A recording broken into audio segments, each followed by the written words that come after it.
পূর্ব বর্ধমানের রায়ান গ্রামে অনুষ্ঠিত হলো ওলাইচণ্ডী পুজো। প্রতি বছরই জ্যৈষ্ঠ মাসের শুক্লপক্ষের তিথি অনুসারে এই পুজো অনুষ্ঠিত হয়। বহু এলাকা থেকে মানুষ দেখতে আসেন এই ওলাইচণ্ডী মায়ের পুজো। কিন্তু কোভিড-19-এর জন্য এবছর সেরকম পুজোর স্থানে মানুষদের দেখতে পাওয়া যাচ্ছে না এবং যারা আসছেন পুজো দিতে তারাও কোভিড বিধি মেনে সামাজিক দূরত্ব বজায় রেখে পুজো দিচ্ছেন। পুজোর যে আচার তাতেও অনেক রকমের পরিবর্তন হয়েছে। পশু বলি বন্ধ থাকছে এবার। প্রায় 300 বছরের প্রাচীন এই পুজো আজও সমান তালে হয়ে আসছে। আজকে এখানে শ্রী শ্রী মাতা ওলাইচণ্ডী দেবীর পুজো হচ্ছে। প্রতি বছরই এই পুজো শুক্লপক্ষে অনুষ্ঠিত হয় প্রতি বছর এবং খুব ধুমধাম করে পুজো হয়।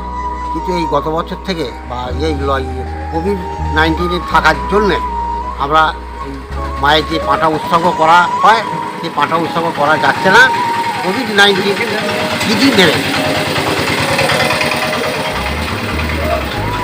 মোটামুটি মানে কত লোক আসে এখানে দেখতে? তা মোটামুটি আসে 200-400 লোক আসে।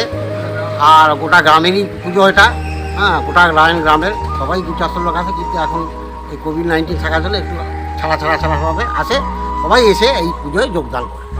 ঠিক আছে, আপনার নাম? আমার নাম শ্যামল কুমার চৌধুরী। আমাদের এখানে ওলাইচণ্ডী মাতার পুজো হচ্ছে। প্রতি বছরই জ্যৈষ্ঠ মাসের শুক্লপক্ষে এই পূজা হয়।